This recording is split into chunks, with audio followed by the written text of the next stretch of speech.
Hello, everybody. Happy Friday. We're a little one day early for Halloween, Yep. but we're really excited because we're celebrating Halloween here at the Children's Shelter. We're decked out for our Yes, and Yes. we go all out for our kids, especially right now, with everything that's happening out there and the safety, making sure that people are celebrating Halloween safely. And again, we're always adhering to Metro Health and CDC guidelines for our children's safety, but they will definitely have a big treat tomorrow.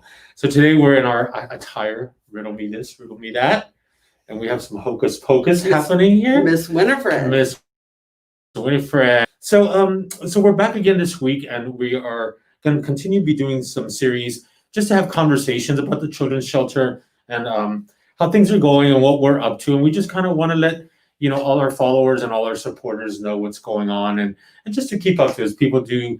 We're blessed that people do inquire about how things are going for us and what they can do and how they can participate. And so we did touch up on that a little bit a couple of weeks ago.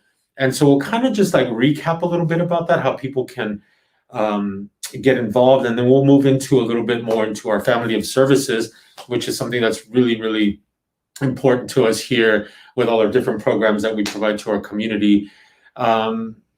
So yeah, do you want to touch up a little bit on that? Yeah, absolutely. Again, I'm so sorry. Besides Winifred, it's the amazing India Chumney, right? She is the Chief Development Officer here at the Children's Shelter, and thank you, Miss India, for all the work that you do for us. You bet. Do you want to touch up a little bit on that? Sure. I mean, I can even start with Halloween. We were a week out for Halloween, and we did not have any costumes for our kids over here at the cottage.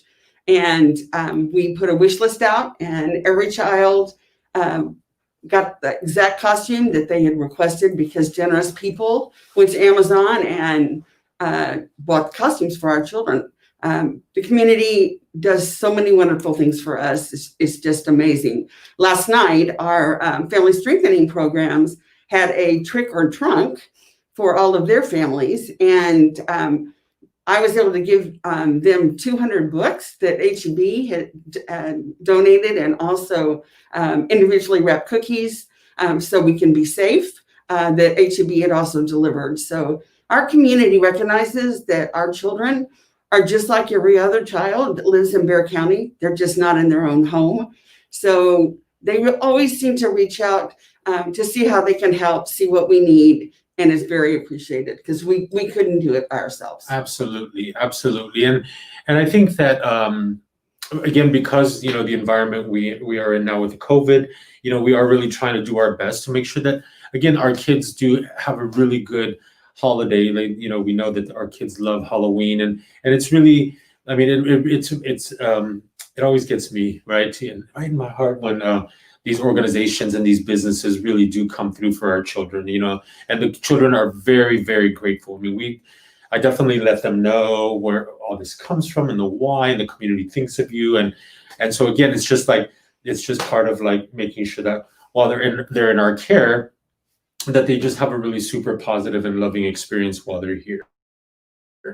I think one of the things that's really important to know is that we try very hard to make sure that the time that our kids spend with us create memories. Before, in years past, our children maybe didn't get out in the community as much as they do now. And they felt like they were sort of restricted to a campus. And so the 3 or 4 months that they were with us, it was like a blank space in their little minds. And they had really nothing to show for those months that they were away. So what we're trying to do now is to create really memorable moments for our kids, so that when they leave us with a positive experience, and knowing that there's so many adults in our community that really care about them. And that's the most important thing that we can teach them, is that you care about them. And I think we work really hard to try to do that. And we couldn't do those things without help from the community. Thank you all very much. Yeah, absolutely. So then that's a good segue too. So while the children are here, we do provide different services, right? And one of them is through our Hope Center. Do you want to talk a little bit about the Hope Center? Sure. Actually, about 6 years ago, we did a complete assessment of all of our services here at the Children's Shelter. We went through every one of our programs. What do we do well? What do we need to improve on? Where are our gaps? And it was very evident that the gap we had was mental health services for our children. We were having over 600 children walk through our doors every year, and half of them did not get a mental health assessment because the providers in the community are fewer and fewer every year. And so we recognized that we were missing an opportunity to really help those children and start that healing process with trauma-informed principles. And so we put together a capital campaign, and we opened the Harvey E. Najum Hope Center in October of 2015. Actually, yesterday was their 5th year anniversary, and we celebrated with cakes and balloons and all that sort. So when we created that facility, we thought that it would be fine for at least 10 years. And within a year and a half, we had already outgrown that facility and recognized a lot of things from the services that we provided to our children there. We saw that the caregivers that were with those children needed the help and the counseling just as much as the children needed. But the way our grants were set up, we couldn't serve adults at Hope One.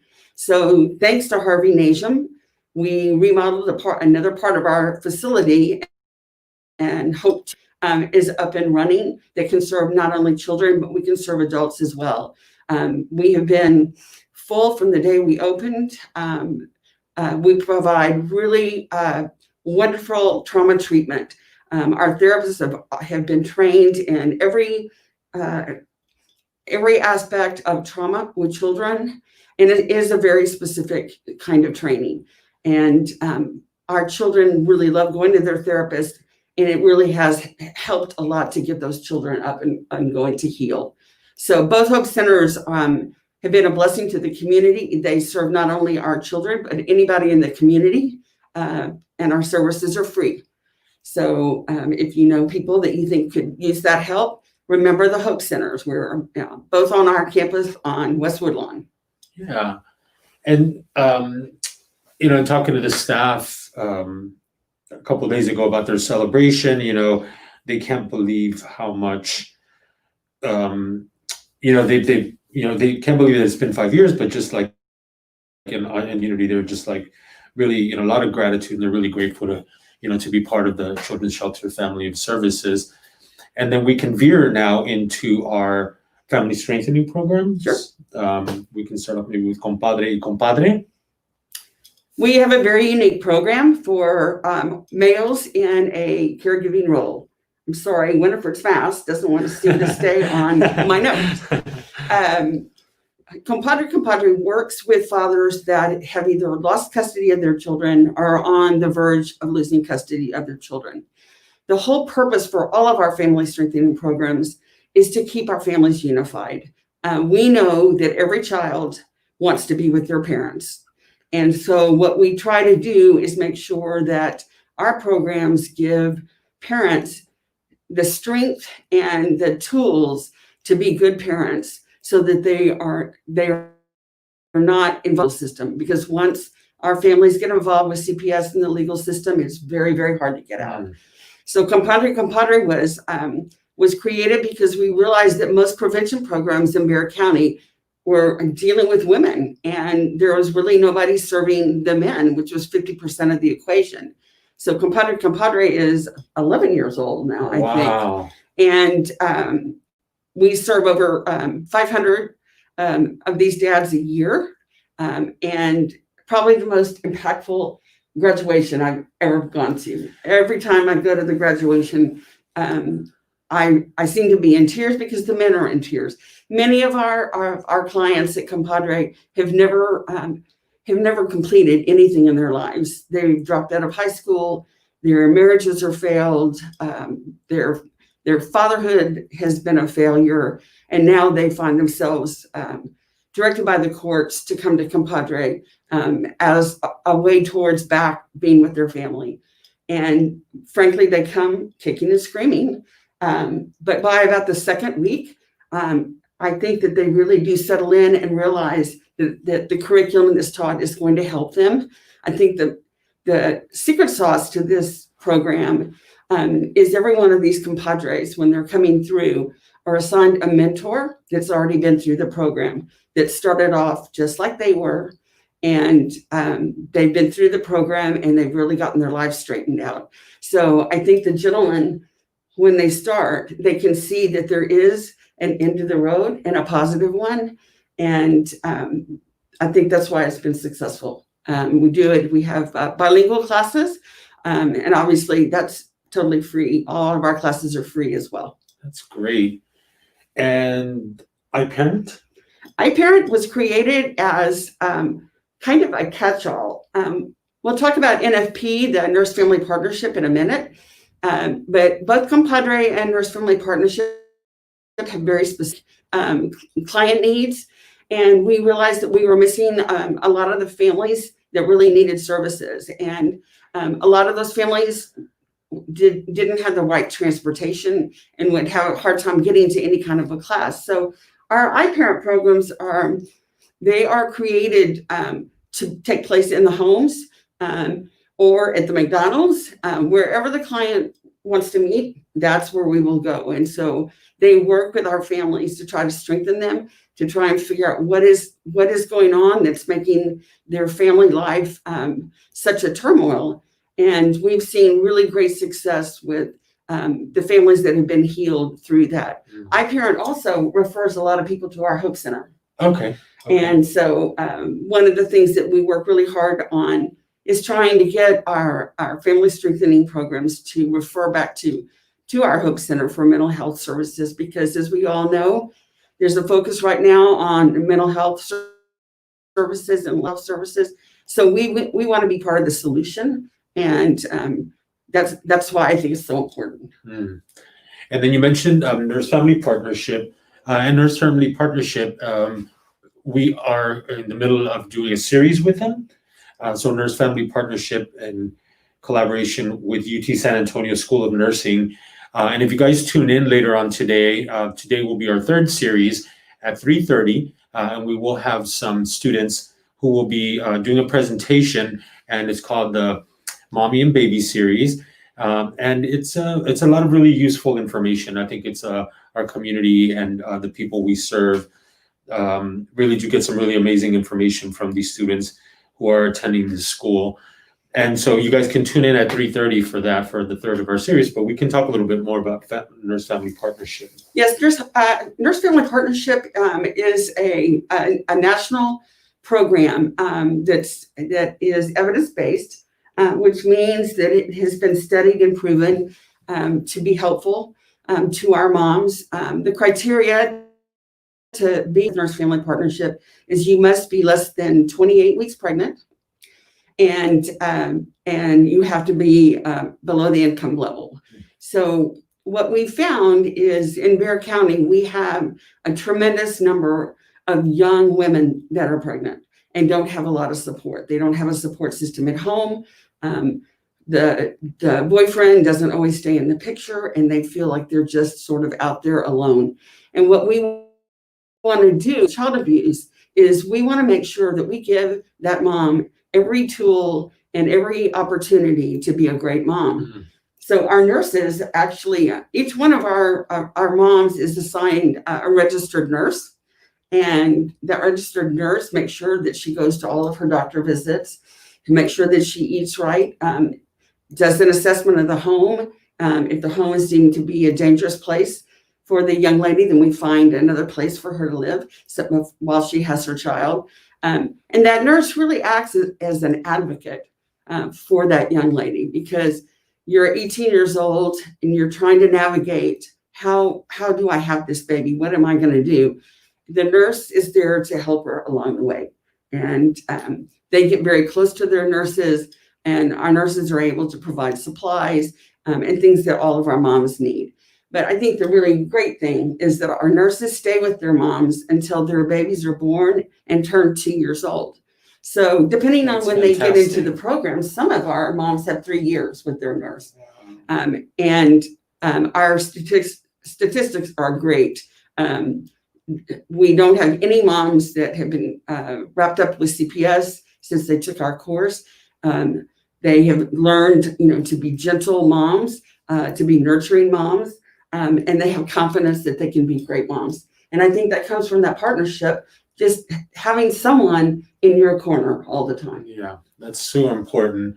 So we're really, I think that's a really great thing. Our family strengthening programs, just they're so impactful, right, and so necessary in our community, and just to be able to provide that, right, and because we're always thinking down the road and how we can shape and shift culture and these cycles, right, in our community to better and strengthen and empower our community, right, especially our young mothers. But so then we did our family strengthening programs. We talked a little bit about hope, and now we have foster and permanency. Foster and permanency. Our foster and our foster to adopt programs are very busy right now. That is an area in our agency that we really want to grow. The state that we have to answer to really wants our children in foster homes and not in residential campuses like ours. And that makes sense because children do better in a home with a mom and a dad and maybe another sibling, because it's more normalcy. It's more what they're used to. Unfortunately, in Bexar County, we don't have the capacity for the number of children that are removed. Bexar County has the largest number of children removed from their homes for abuse and neglect than any other county in the state of Texas. And so there are a lot of children that need to have a safe place to go for a while. And we just don't have the capacity in Bexar County to do that. So if you would ever be interested in becoming a foster family, please call our offices. We have excellent training, excellent support. I think that our foster families really appreciate that they don't feel like they're doing this alone, that they have a lot of help along the way. And so it's our hope that if our children can't go home to their biological parents, if there's not a kinship family that can take them in, we want them to be in a home. We want them to feel like they're loved and that they're doing normal things. So I think it's very important. So if you have any interest at all in becoming a foster family, please call the Children's Shelter and we'll direct you to the right people. Awesome. That's great. Wow. That is a compressed version of all the great work that is being done here at the Children's Shelter and our family of services. So let's veer a little bit into what the holidays are going to be looking like. What is Thanksgiving and Christmas around here? Well, Thanksgiving and Christmas are coming. They come every year. We're just going to have to pivot and do things a little bit differently. Typically this time of year, we have lots of groups of volunteers on our campus doing activities with our kids, providing holiday cookies and lots of fun activities, but our campus is still closed right now to our volunteers. So we're working very hard to make sure that our department can bring things into the campus that are fun and do things that our kids, really love to do. That's where we can use help from the community. Christmas is coming. If you're interested in adopting a child or a couple of children, please call the Children's Shelter. Ask for Stephanie Kotick. She is our guru on our team that is all things Christmas. If you'd like to donate Christmas cookies, cakes, baked goods, things like that are all cooked in a commercial kitchen, we would love to have that. We just can't have you share them with the kids this year. Thanksgiving is the same way. We typically have a family that comes in and does the Thanksgiving dinner for our children, but that's not going to happen this year. So if someone might be interested in providing some Thanksgiving cheer for our children, we would love to hear from you. It's very important that our kids get to celebrate things here on our campus that they would get to celebrate if they were at home. And my mom always says, how do those children ever leave? Because they do such fun. We try very hard to make those kids know that they are special and that they are loved and So we want to make their holidays as happy as they can be. Absolutely. We have we have an activity called Winter Wonderland that is on December 1st this year. We're going to have to do it a little bit different, but what we do is we have 4 time slots, and we are going to accept 3 organizations or 3 groups per shift to bring in either a live or an artificial tree with all the trimmings. Our thing this year is retro Christmas. And I wasn't sure what that is, but if you think back to your childhood, what did that Christmas look like to you? So we're kind of excited to see what people think retro Christmas is. I always think of like the claymation, like Rudolph the Red-Nosed Reindeer, and like the traditional Frosty the Snowman, and all those. That's I love the idea because it can be translated in different ways. Yeah. And so what really the whole point of doing this is in the end there would be 12 trees. That's the slots that we have, and those trees will be disseminated throughout our campus so that every building our children go to has a beautifully decorated Christmas tree. Yes. And that really makes our kids happy. And we every year we try our very best to make sure that they have a Christmas tree in their building. In every building, yeah, and they do. They love it. I mean, whether from whether they're visiting the Hope Center for the day, or they're going to their little pods or to the creative art room. There's always Christmas around them, and that it just helps keep that sense of joy while they're here. And it's a really, really great thing. And when we all we're talking about the children, we forgot to add a little knowledge about the cottage, right? Because that's where the actual children say. So the cottage is, again, another part of our family of services. How can we forget the cottage? We work on the campus with the cottage. Yes. Our Zachary Cottage is our safe place, safe haven for our children where they live. And it's set up like a dorm, boys, girls on one side. We have toddlers and infants in another pod, and it operates as best we can with that many kids. We can have up to 66 children in our care. I think we are at about 48 today. 48 children between the ages of newborn and 16. And I'm sure that our direct care staff go exhausted every afternoon when they leave their shift, because our children are very active. But I think one of the things that's the most important about our cottage is our children feel very safe. And some of our children maybe feel safe for the first time in a very long time.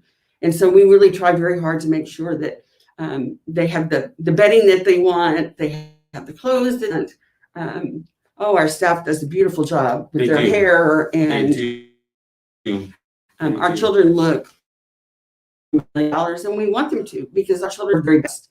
These are the children that we love on and work with are the most vulnerable people in our community. And so while they're with us, we want to make sure that we make them feel special, we make them feel safe, and we make them want to look forward to a better life. Absolutely. And then the last one that we can touch up briefly on as well is the Whataburger Center for Children and Youth, which is something new for us. Yes, in a nutshell. We have a second residential campus called the Whataburger Center for Children and Youth that's located near the medical center. And the Whataburger Center was created as a response of children that were very hard to place in regular residential campuses because of some of their behaviors or maybe some of their medical conditions. We needed a place that these children could come and be taken care of. They could stay where they're safe while we look for better placement for them, or a more permanent placement for them. Whataburger is a short-term placement that has a lot more direct care. The ratios are much smaller, one-on-one adults to one child in most places. But these are children really that the system has failed. Some of these children have been in the child welfare system for 10 years. Yeah. And maybe their siblings long ago were adopted, and they don't understand why they weren't adopted, and it makes them angry, and they don't know how to get that anger out. So sometimes they are very angry kids. So they really need to be in a therapeutic environment where we can help them learn how to manage that anger and how to manage that anger in a positive way rather than such negative ways. Because for our children to be successful adults, they have to learn to be able to control their behaviors and learn that they can be happy, but they have to be able to work on whatever it is that's inside them in a nurturing, trauma-informed way so that they don't relive whatever that trauma was over and over and over again. The Whataburger Center was our answer to never having a child sleep in an office. We had, in years past, those very difficult children were sleeping in CPS offices. Under our contract, that's not allowed. So we had to create an environment where children that were difficult to place had a place, a beautiful place. And we've almost done a too good of job because our children don't want to leave the Whataburger Center. When we find placement for them, they don't want to leave. So I think they really feel comfortable there. I think they feel like they start healing. Our therapists are wonderful with them, and we want them to be productive adults. We don't want them to be stuck in this rut with this anger and never get anywhere. So it's very, very important. And our Whataburger Center is also newborn to age 17. And we can have up to 20 children there at any one time. I think we're between 10 and 14 today. Great. So. Well, thank you, India. That's always, that's a lot of insight there. And I love, listening to all these things because we forget how big we are as an organization and how much we provide to the community in so many different ways. So it's always really nice to hear all that again and just like remind themselves of the great work that we're doing here at the Children's Shelter.